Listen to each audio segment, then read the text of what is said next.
Part 7. I can't tell my partner everything.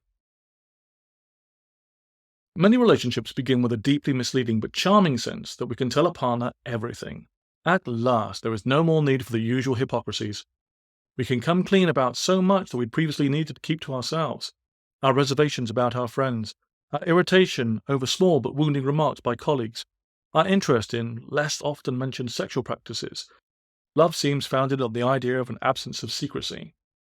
Then, gradually, we become aware of so much we cannot say. It might be around sex. On a work trip, we kissed a colleague and nearly went to bed with them. We discovered a porn site that beautifully targeted a special quirk of our erotic imagination.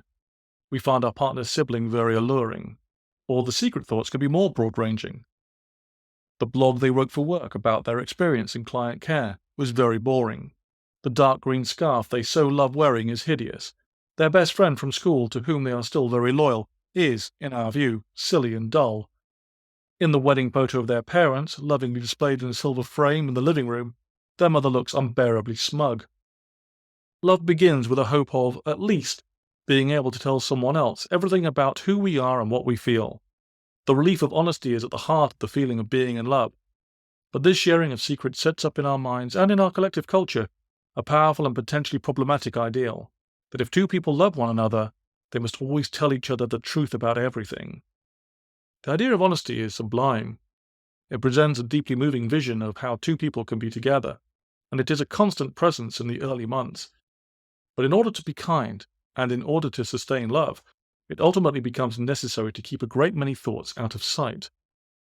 Keeping secrets can seem like a betrayal of the relationship.